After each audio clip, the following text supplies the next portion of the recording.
All right, now for more details on the unfolding situation in Libya, we're now joined live by William Blum, American author and historian. Thank you for joining us today. 1 month ago, NATO stated that it was not targeting Colonel Gaddafi. Now we're getting reports that the alliance is actually trying to directly kill him. Why the flip-flop in opinion? And do they have the authority to go after Gaddafi like this?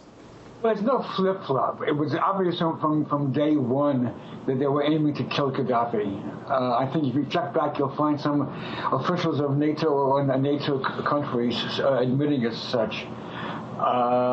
NATO, we must understand, NATO is an international law unto itself. It attacks anyone it wants, for any reason it wants, wherever it wants, and for as long as it wants. I know that sounds very harsh, but that's the way it is. That's what they've done in Afghanistan and elsewhere, and there's no one to stop them. All right, so there's no one really to rein in and control NATO, as you're saying here. But let's talk about the end game. Do you think NATO's mission in Libya will end after the alliance sees that Gaddafi is killed? They won't leave until they're sure that the so-called rebels are in power and are loyal to NATO's wishes. That's the far goal. Killing Gaddafi is just the close goal. The far goal is to make sure that there's government and power in Libya that is beholden to NATO. Now, when you talk about, sorry to interrupt you, sir, but when you talk about the rebels being put in power by the Allied intervention and the Allied forces here, let's go further on that, because the oil is now flowing from the Libyan opposition to the United States. But why does Washington stop short of officially recognizing the Libyan opposition? Well, that will come in time, and it doesn't really matter.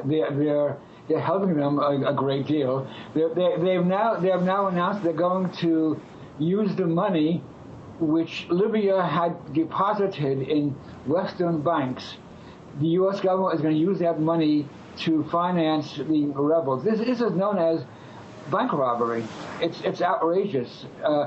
A sovereign nation deposits their funds in a foreign bank, and then the foreign bank uses that money to finance people who are attempting to overthrow the government which made the deposit. This is unknown before. Well, I mean, there are some analysts out there that say, if you are going to give $1 billion to the opposition, to the rebels in Libya, it's just going to go to the same essential people. For example, a reshuffling of the furniture there in Tripoli. Now, talk to me. The outgoing U.S. Defense Secretary Robert Gates, he said recently that NATO's strategy in Libya is failing. He thinks that the military might of the alliance has been undermined by a poorly armed regime in a sparsely populated country. What do you make of that? I don't know what he means. Gates speaks in mysteries often. NATO has the power to continue bombing and killing as long as it takes to make the Libyan government cave in completely.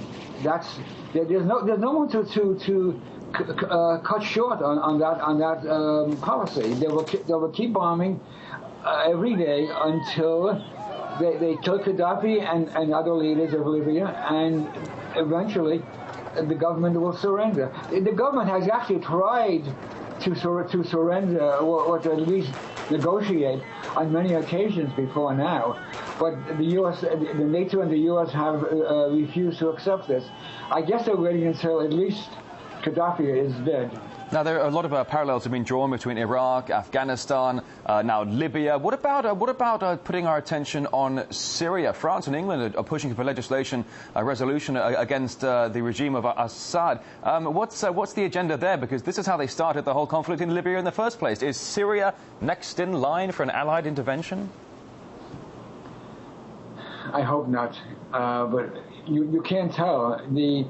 The people who run the NATO and the US and the UK and France, they don't accept any kind of curtailment of their power. They are drunk with power in the full sense of that term, and I can't predict how far they'll go. they could quite possibly be attacking Syria in the near future. All right. But Libya is a special case because they have long wanted to remove Gaddafi. He has been a thorn in the side of the West for decades and decades, mainly because he refused to be a good, loyal client.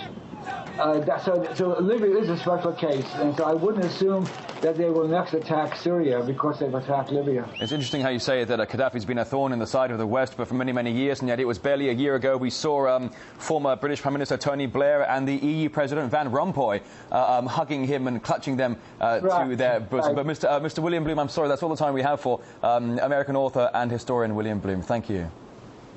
Thank you.